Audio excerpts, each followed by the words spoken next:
Welcome to Techno CMS again. आज हम repairing करके दिखाने वाले हैं आपको एस क्रॉस का मैग्नेट मैरिली का बोर्ड है। थोड़ा करीब आ जाइए आप।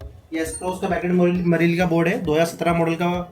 ये ईसीएम है। ईसीएम के अंदर कस्टमर फॉल्ट ये है कि इसका 3 नंबर जो है इंजेक्टर के ऊपर सप्लाई नहीं आ रहा है। देखिए मैं आप इसको ऑन करके आपको दिखाता हूँ कुछ बोर्ड के ऊपर टेस्टिंग। ये जो हम काम कर रहे हैं प्रिया के टेस्टर से कर रहे हैं। काफ़ी अच्छा टेस्टर है, हमारे पास अवेलेबल है। किसी को भी परचेस करना हो आप परचेस कर सकते हैं। यहाँ पर आप देख सकते हो फर्स्ट सिलेंडर वर्किंग में है, 3rd नंबर जो है वर्किंग में नहीं है, 4 और 6 भी, 4 और 2 भी वर्किंग में है। ठीक है, तो यहाँ पर भी फॉल्ट क्या है, 3 नंबर इंजेक्टर का फॉल्ट है। ठीक है, 3 नंबर इंजेक्टर का फॉल्ट है। इसको हम रिपेयरिंग करके आपको दिखाते हैं। सबसे पहले मैं इसको स्कैनिंग करता हूँ। स्कैन करने पे क्या कोड आपके पास में आता है वो आपको थोड़ा सा क्लियरिफिकेशन मिल जाएगा। यहाँ पर स्कैनिंग कर रहा हूँ मैं, लोकल डायग्नोसिस में जाऊँगा, मारुति इंडिया में क्लिक करूँगा। ओके, तो काफ़ी रिपेयरिंग जो होता है, जब तक आपसे टेस्टर से आप टेस्ट नहीं करोगे बोर्ड को तब तक आपके पास एक प्रॉपर फॉल्ट कोड नहीं आएगा जिसके आधार पर आप रिपेयरिंग नहीं कर पाएंगे। ऑल मेनू में जाऊँगा। फिलहाल मैं इसको चेक करना है तो मारुति स्विफ्ट में जाकर स्कैन कर सकता हूँ। इंजन कंट्रोल मॉड्यूल में जाऊँगा मैं, डीजल इंजन है, डीजल इंजन में जाऊँगा। रीड फॉल्ट कोड का ऑप्शन आएगा, रीड फॉल्ट कोड करूँगा।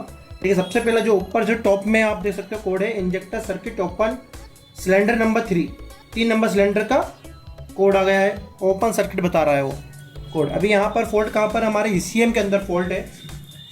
ईसीएम के अंदर फॉल्ट है, तभी हम ईसीएम से उसको रिपेयर करके आपको लाइव दिखाने वाले कैसे उसको रिपेयर करेंगे। ठीक है, मैं अपने काम को स्टार्ट करता हूँ।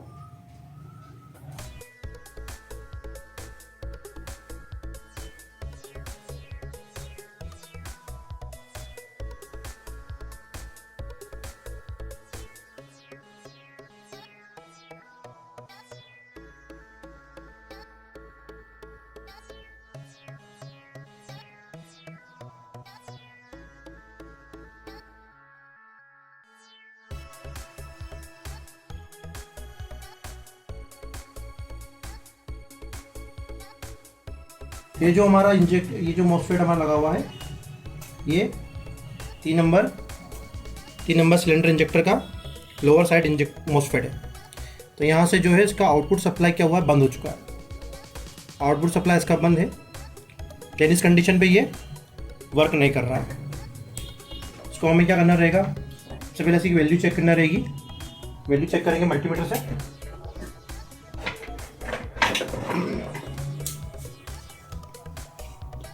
शॉर्टिंग चेक करना है, कहीं हमारा कंपोनेंट शॉर्ट तो नहीं है। कंटिन्यूटी मोड पे लेंगे हम, कंटिन्यूटी पे रखेंगे, शॉर्टिंग चेक करेंगे। यदि बीप करता है तो कंपोनेंट हमारा शॉर्ट हो चुका है।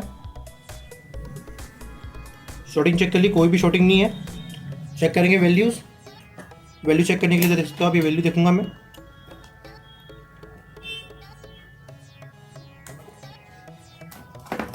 वैल्यू चेक करूंगा इसकी मैं 243, 0.243, 0.243, 0.245, 0.246। तो यहाँ पर मेरे को जो वैल्यूज़ मिल रही है वो भी हमारे मॉसफेट की एक्यूरेट है।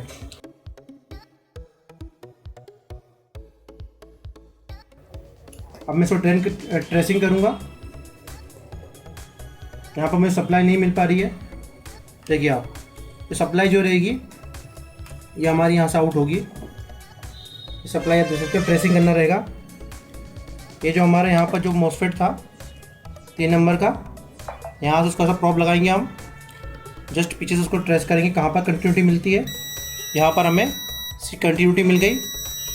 यहाँ से इसका ये, यहाँ से मैं आगे ट्रेस करूँगा तो इसकी ट्रेसिंग देखिए आप, यहाँ से जो है ये, यहाँ से ये इस पिन से हमारी आउट होगी, यहाँ से आउट होगी। इस पिन के ऊपर क्या हमें आउटर सप्लाई नहीं मिल पा रहा, जिस वजह से सिलेंडर हमारा वर्क नहीं कर रहा है।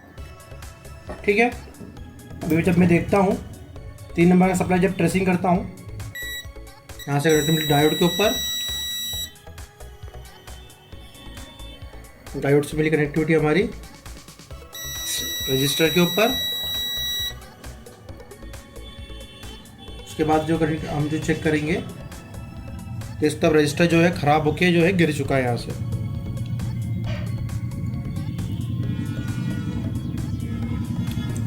तो यहाँ पर मैं नया रजिस्टर फिट करूँगा।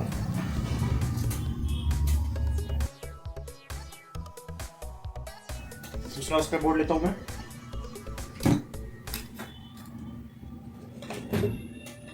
फोर 7 का रजिस्टर लगाऊंगा यहाँ पर मैं।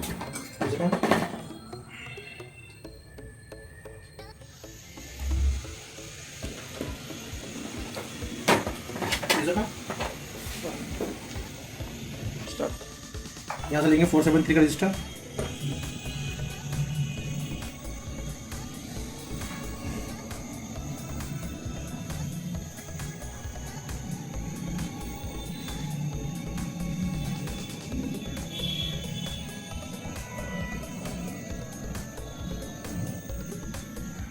ठीक है, रख गया यहाँ पर रजिस्टर। उसके बाद में कंटिन्यूटी चेक कर लेंगे और वैल्यू चेक कर लेंगे। कंटिन्यूटी पूरी आ गई यहाँ पर। ये हमें कंटिन्यूटी पूरी मिल गई और वैल्यू भी हमारी जो आना थी वो वैल्यू हमें मिल गई यहाँ पर। 27 किलोम्स 30 किलोम्स वैल्यू हमारी ओके हो गई है। अब करें कनेक्शन बोर्ड का।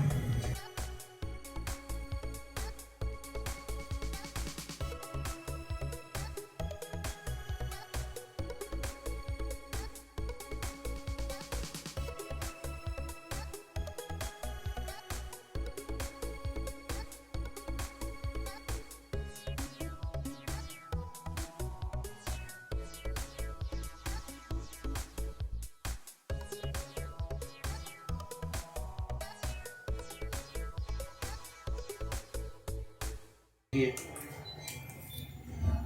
1 number injector, 4 number injector, 2 number injector, 3 number injector, सभी इंजेक्टर वर्किंग में आ चुके हैं। काफ़ी इजीली हमने इसको रिपेयर करा है।